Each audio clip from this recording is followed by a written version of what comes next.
আমি ওই ছেলের সাথে পুরাটাই, আচ্ছা আমরা বসে কন্টেন্টটা করি। যেটা বলতেছিলাম, আমাদেরকে আজকে একটা ছেলে কল করলো যে ভাইয়া আমি আপনাদের নতুন ব্যাচ যেটা আসছে ওই ব্যাচে এনরোল করতে চাচ্ছি। তো আমি বললাম হ্যাঁ করেন।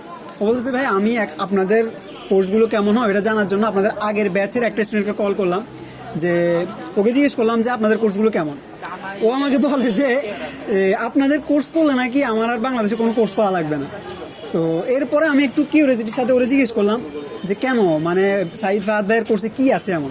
ও বললো যে সাইদ ফাহাদ ভাইয়ের কোর্সের মধ্যে আপনাকে শুধু ভিডিও এডিটিং শিখাবে না, আপনাকে শুধু টুল শিখাবে না, আপনাকে এই ইন্ডাস্ট্রির ভিডিও এডিটিং ইন্ডাস্ট্রির মধ্যে কী চলে, মানে ভিডিও এডিটিং ইন্ডাস্ট্রিতে যারা ভালো ভিডিও এডিট করতেছে ওরা কিভাবে ভাবে, ওরা কিভাবে চিন্তা করে, ওরা কিভাবে এত ভালো ভালো ভিজুয়ালগুলো তৈরি করে, ওই চিন্তা শক্তিটা আপনাকে শিখিয়ে দিবে।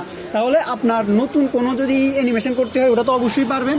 নতুন কোনো অ্যানিমেশন যদি আপনি দেখেন কোথাও, যে একটা অ্যানিমেশন দেখছেন খুব ভালো লাগছে আপনার কাছে, এটা আপনি কীভাবে রিক্রিয়েট করবেন, অথবা এরকম একটা অ্যানিমেশন থেকে ইন্সপিরেশন নিয়ে আপনি কীভাবে নতুন একটা ক্রিয়েট করবেন ওটা আপনাকে শিখিয়ে দিবে।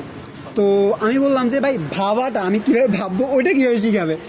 তো এই জন্য আমি ওর সাথে আর কথা না বলে ডিরেক্ট আপনাকে কল করলাম যে ভাই আমি কীভাবে ভাববো এটা কি আপনারা শিখাতে পারবেন। এরপর আমি ওকে বললাম যে হ্যাঁ এটা একদম সত্যি, আমাদের ব্যাচ ওয়ানের মধ্যে আমরা কীভাবে চিন্তা করবেন ওটার উপরে পুরো একটা 7 ঘন্টার ক্লাস নিয়েছি। তো আপনার আর কোনো কিছু ভাবার দরকার নাই, আপনি এখনই আমাদের কোর্সে এনরোল করে ফেলুন। আপনি শুধু ভিডিও এডিটিং না, কীভাবে ভিডিও এডিটিং নিয়ে চিন্তা করবেন ওটাও আপনাকে শেখানো হবে।